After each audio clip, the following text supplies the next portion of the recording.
Guys, my first video here on YouTube. I'm actually talking, so bear with me for a little bit. But in this video, we're going to be installing S&S injectors. They're 60% over in a 2004.5 Dodge 3500. It had a hard start problem where it was leaking too much fuel in the return due to crappy injectors. Learn my lesson on that. Don't buy crappy injectors from online.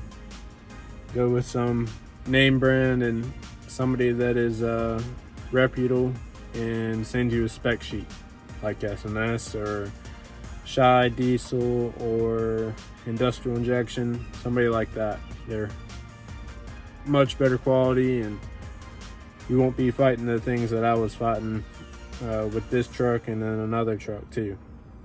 So I made some videos on kind of walking you through it, and then a time lapse of me actually doing it, but I'll insert pictures because my explanation is not the best. So I'll make a spec sheet for all the torques and whatnot, and that'll help you guys out if you're doing your own injector install on a 5.9 Cummins or 6.7. Is very similar, very few differences. But all right, thanks guys, enjoy the video. All right guys, today this truck has a hard start problem, and the injectors are returning too much fuel, and the CP3 won't keep up with it and won't start after it warms up.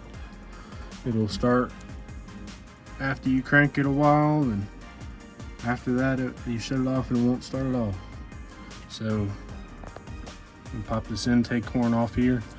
It's full of 10mm bolts, 10mm for the engine oil, 7/16 for the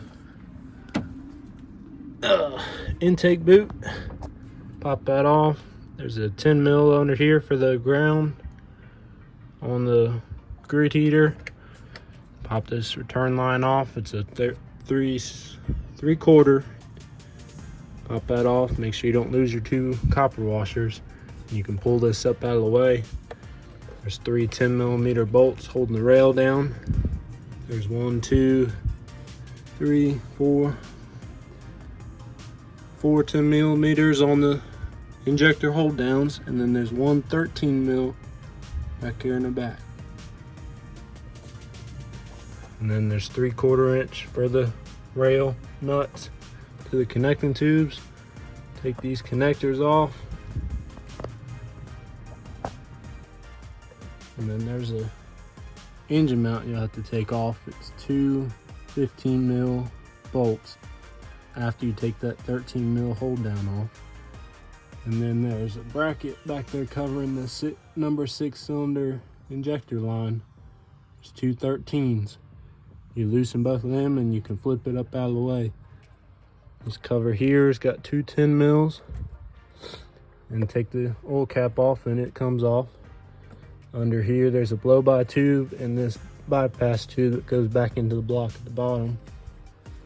Take those off, move them out of the way. And under here is your valve cover.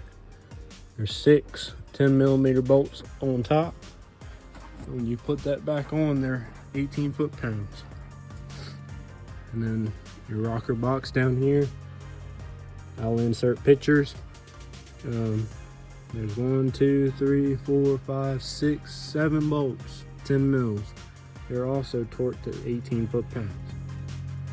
When you put that back on, make sure your gaskets aren't crimped or in a weird shape so you don't leak oil at the valve cover. And your injectors are held down by 8mm. You'll have to take the exhaust rocker off every cylinder. That's the big rocker. It's also 10mm. And when you put those back on, they're torqued to 27 foot-pounds. Your injector hold downs are torqued to 44, and back it off. Do these injector nuts to 25 at first, and go back to your injector hold downs. Torque them to 89 foot-pound or inch-pounds, sorry. And then torque your connecting tubes to 44 foot-pounds. And then you put it all back together and it should be great. And after I'll do this, it should start like new again.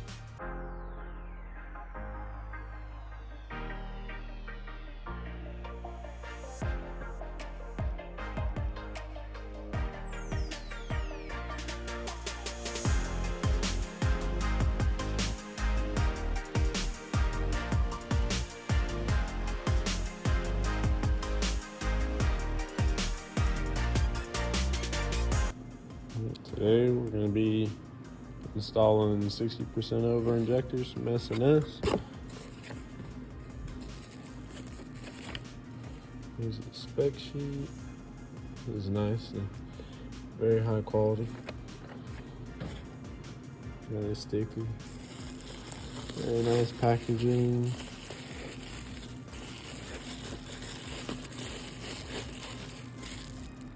Very high quality stuff.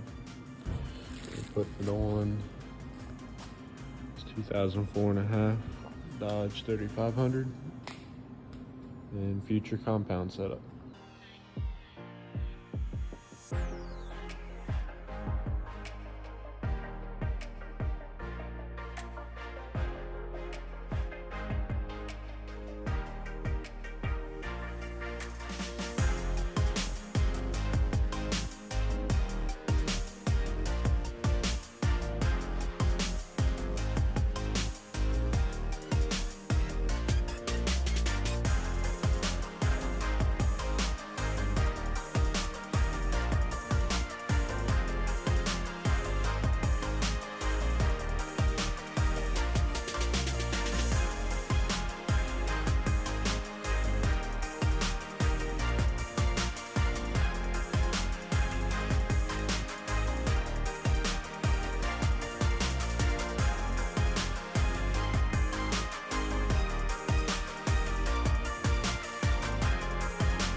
Well, that's it, guys. The 5.9 injector install, 60% over S&S. It turned out great. The truck runs, starts great. Seems like it's got more power, a lot smoother. And if you have any questions, feel free to comment. And please subscribe. There's more videos to come. Thanks, guys.